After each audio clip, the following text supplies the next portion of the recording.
Hi guys, কেমন আছেন আপনারা? আপনাদের শখের রান্নাঘরে টিডি ব্লগে স্বাগতম। তো আজ আমি মাংস রান্না করছি। কিভাবে আমি রান্না করছি সেটা দেখুন। কড়াই গরম হয়ে গেছে, এবার আমি সাদা তেলে রান্না করব। তো প্রথমে সাদা তেলটা দিয়ে দিচ্ছি, একটু বেশি করে দিতে হবে। আলুটাও ভাজবে আর একই তেলে রান্না করব, তো দুবার আর তেল দিতে হবে না আমাদের। এবার একটু নাড়িয়ে দেখে নেব।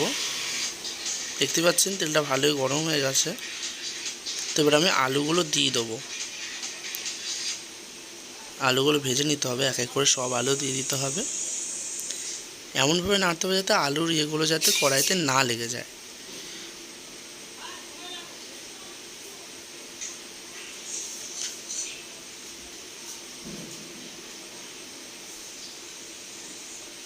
একটু ভালো করে তেলটা ভালো করে আলুর গায়ের সব মাখিয়ে নিতে হবে। এরপর মশলা দেওয়ার পালা। হলুদ দিতে হবে পরিমাণ মতো, যতটা আপনারা কালার খান। বেশি দেবেন না, গন্ধ হয়ে যাবে হলুদের। আর নুন দেবেন পরিমাণ মতো, বেশি দেবেন না, যেহেতু ঝোলেও নুন দিতে হবে। এবার এটা নাড়িয়ে নিতে হবে ভালো করে। দেখতেই পাচ্ছেন নাড়ানোর পরে কালারটা খুব সুন্দর এসছে। এবার আলুগুলো ভাজতে হবে একটু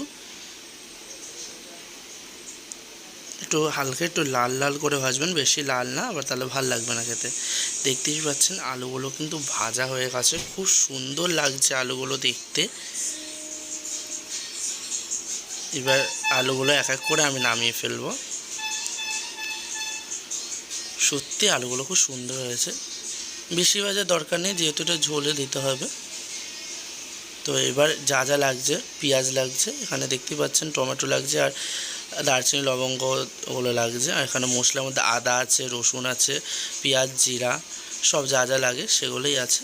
আর হলুদ লাগছে, নুন লাগছে। আমি এখানে লঙ্কার গুঁড়ি ব্যবহার করব একটুখানি, বেশি না, লঙ্কার ইয়েটা। আর আপনারা দেখলেন তেজপাতা, লবঙ্গ, দারচিনি আর একটা এলাচ লাগছে। তো শুকনো লঙ্কার ইয়েটা নিয়ে আসি, শুকনো লঙ্কা। এবার এক এক করে আমি এর মধ্যে তেলটা ওই তেলেই করব, পেঁয়াজ দিয়ে দেবো। না না সরি, তেজপাতা দেবো, আমি ভুলে গেছি। তেজপাতা, দারচিনি, লবঙ্গ আর এলাচটা আমি দিয়ে একটু এবার তেলটা একটু ভেজে নেব, যাতে গন্ধটা ভালো হয় তেলে। এরপর আমি পেঁয়াজগুলো দিয়ে দেবো যখন একটু ভাজা হয়ে যাবে। পেঁয়াজগুলো আমাদের কিন্তু ভালো করে একটু হালকা, বেশি পুড়ালে চলবে না, বেশি ভাজলে চলবে না। এমন ভাজতে হবে যাতে হালকা একটু লালও হয়, আবার যাতে বেশি একদম কড়কড়া না ভাজে। এটা কিন্তু স্পেশালভাবে খেয়াল রাখতে হবে।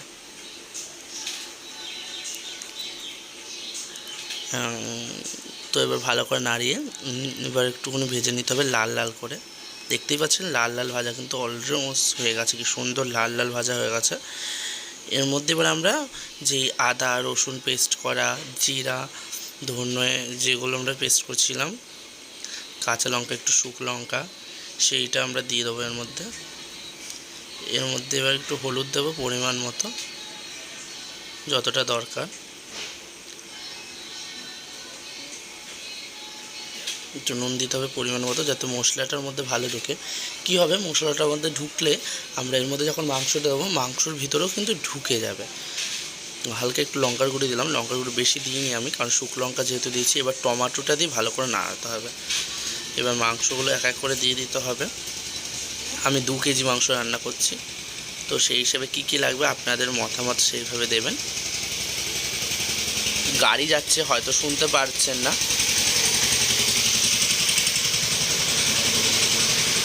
তো এবার নেড়ে নিতে হবে, মাংসর ভিতরে সব মশলাগুলো তো ঢোকাতে হবে অলমোস্ট। তো ভালো করে নেড়ে মাংসের ভিতরে মশলাটা ঢোকাতে হবে। এর মধ্যে এবার আমরা ধনের গুঁড়ি, জিরার গুঁড়ি দিয়ে দেবো। জিরার গুঁড়ি দিয়ে দিলাম।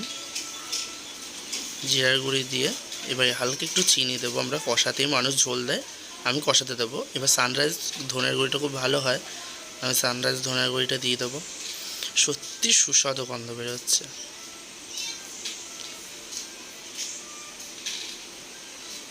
এবার মাংসটা ভালো করে আর কষানোর পরে আলুগুলো দিয়ে দেবো।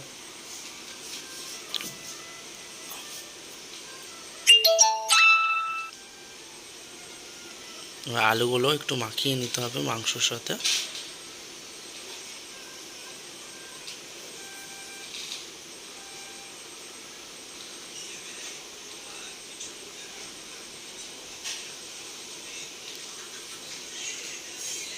মাখানোর পর কালারটা দেখছেন, খুবই সুন্দর কালার এসছে, যতটা আশা করেছিলাম তার থেকেও ভালো।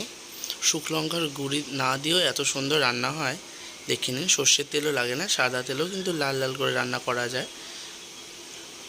এবার দেখতেই পাচ্ছেন কষানোটা হয়ে গেছে অলমোস্ট, ভালোই লাগছে। এবার হালকা একটু এর মধ্যে মশলার জল, যেটার মধ্যে মশলা আমরা বেটেছিলাম মিক্সচারে, সেই মিক্সচার বাটিতে জল দিয়ে সেটা দেবো। আর আমরা একটু গরম জল দিয়ে দেবো, তাহলে কী হবে, গরম জল দিলে মাংসটা তাড়াতাড়ি হবে। আর মাংসের যে উষ্ণ গরমটা মানে একটা গন্ধ আছে সেটা চলে যাবে। তো এইভাবে একটু নাড়িয়ে নিতে হবে ঝোলের মধ্যে। তারপরে এটা দিয়ে ঢাকা দিয়ে দিতে হবে, কিছুক্ষণ ঢাকা দিয়ে রাখবো। তারপর ঢাকনাটা আমরা এবার খুলবো আস্তে করে, নাহলে তাপ লাগবে হাতে। খোলার পর দেখতে পাচ্ছেন হচ্ছে অনেকটা ঝোল কষে এসছে। আমার এতটা ঝোল লাগবে না, একটু কমাবো, তাহলে একটু আমি কষিয়ে নেব। এবার আমি গরম মশলা দেব,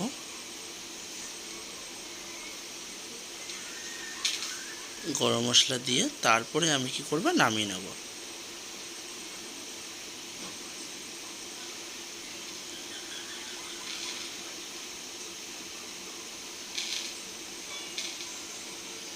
গরম মশলা দিয়ে এবার ভালো করে আমি একটু নাড়িয়ে নেব।